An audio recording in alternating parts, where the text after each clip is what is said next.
अस्सलाम वालेकुम dear students. आज हम तीसरी पोइम को डिस्कस करने जा रहे हैं।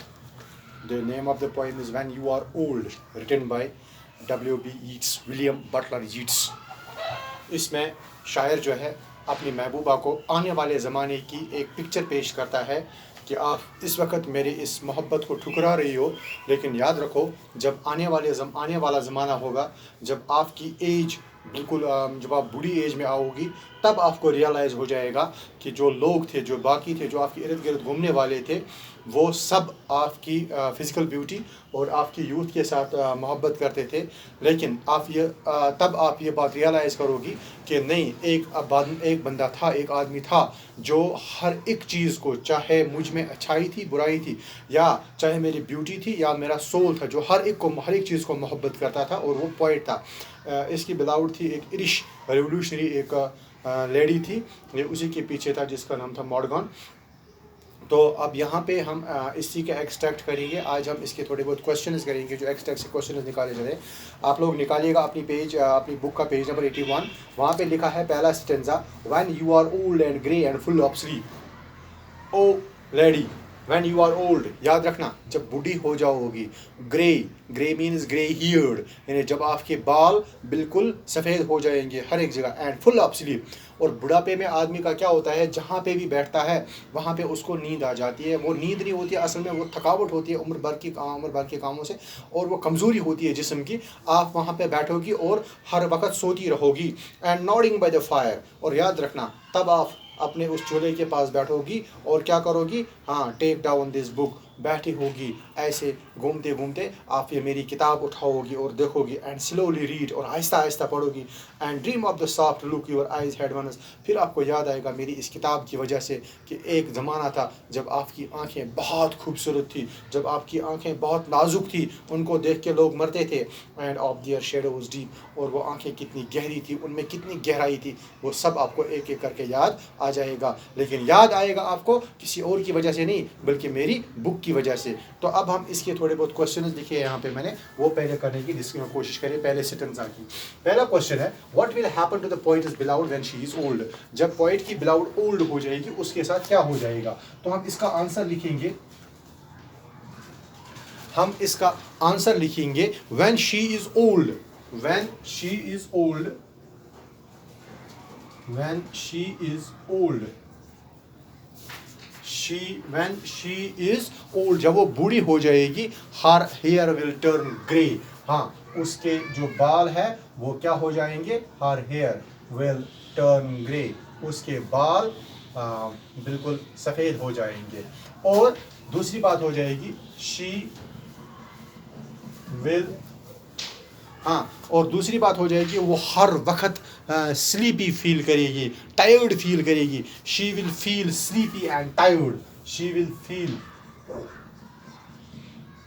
Sleepy and tired, she will feel sleepy and tired all the time, she will feel sleepy and tired all the time, she will feel sleepy and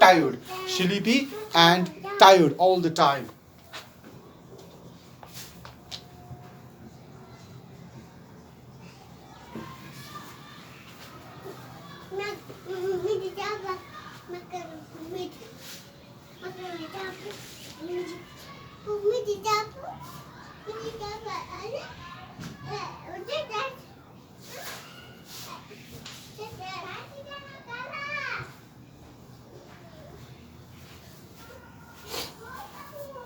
When she is old, her hair will turn grey. She will feel sleepy and tired all the time.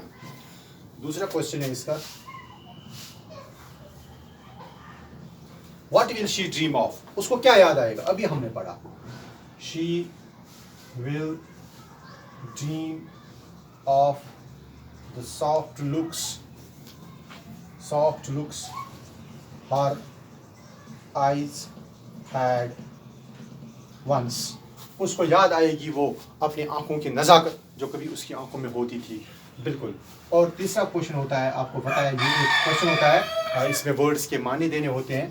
पहला word जो है grey का मतलब होता है grey heard. दूसरा है dodging, nodding का मतलब है डोजिंग, DOZING, डोजिंग, यानी वो बिल्कुल वो परेशान सी उतरी उतरी। ये हो गया पहला। अब दूसरा स्टेंजा इसका है, आप ये पेज 81 पे ही है, आप इसकी तरफ ध्यान देंगे। How many loved your moments of great grace and loved your beauty with love, false और true, but one man loved the pilgrim soul in you and loved the sorrows of your changing face. यहाँ तक। हाँ, और ए मडगान, तब आपको याद आएगा कितने लोग थे जो आपसे मोहब्बत करते थे, लेकिन वो सिर्फ मोहब्बत आपके हुस्न, आपकी खूबसूरती, आपकी जवानी के साथ करते थे। And loved your beauty with love, आपकी खूबसूरती को बहुत मोहब्बत करते थे वो। फॉल्स आर ट्रू, चाहे वो मोहब्बत सच्ची थी या झूठी थी। But one man loved the pilgrim soul in you, लेकिन एक आदमी था जिसको आपकी ब्यूटी से ही नहीं बल्कि आपके इस रूह से भी मोहब्बत थी, और वो कौन था? वो शायर था। And loved the sorrows of your changing face, और इसको ये भी मालूम था कि एक वक्त आने वाला है जब आपका ये हुस्न फेड अवे हो जाएगा, जब आपकी जवानी फेड अवे हो जाएगी, तब आप बूढ़ी हो जाओगी, मुझे तब भी आपके साथ इतनी ही हमदर्दी, इतनी ही मोहब्बत होगी। अब इसके भी क्वेश्चन हम लोग करेंगे। पहला क्वेश्चन है, what will the poet's beloved realise in her old age, इसको क्या आएगा अपनी ओल्ड एज में, कौन सी बात इसको समझ आएगी वो हमें बतानी है यहाँ पे। She will realize that she will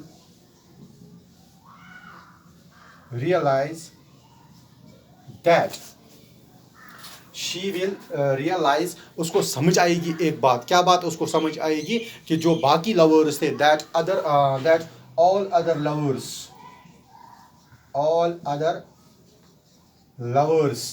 loved her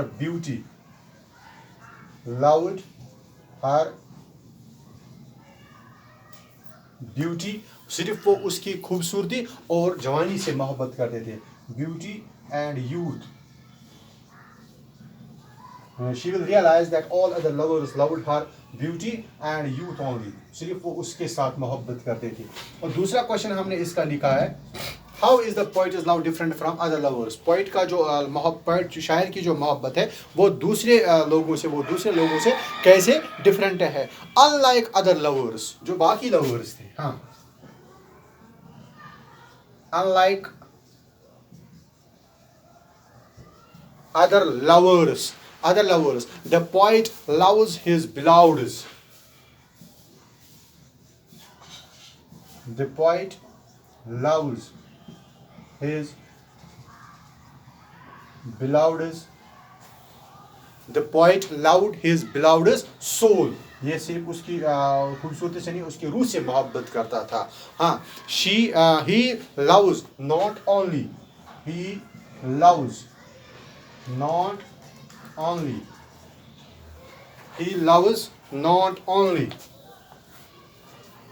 the pilgrim soul, not only the pilgrim soul, but also the sorrows of her changing face. ये सिर्फ उसकी रूह से नहीं बल्कि उसके उस हुस्न से भी मोहब्बत करता था जो वक्त गुजरने के साथ साथ चेंज होता था। हाँ, और तीसरा क्वेश्चन है इसका, उसके कुछ वर्ड्स के मायने देने होते हैं। पहला वर्ड है ग्रेस मीन्स ब्यूटी।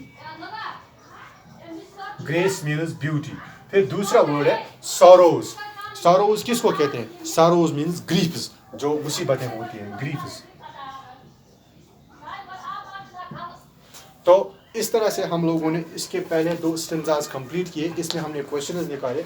हमको एक बात समझ आ गई कि जो शायर है वो अपनी महबूबा के सिर्फ हुस्न से नहीं बल्कि उसकी हर एक चीज़ से, उसकी रूह से भी मोहब्बत करता था। उसको समझाने की कोशिश करता है इस पोएम के ज़रिए कि आप आने वाले ज़माने में इस लव को रियलाइज़ करोगी, बट वो वक्त हाथ से गया होगा। Thank you.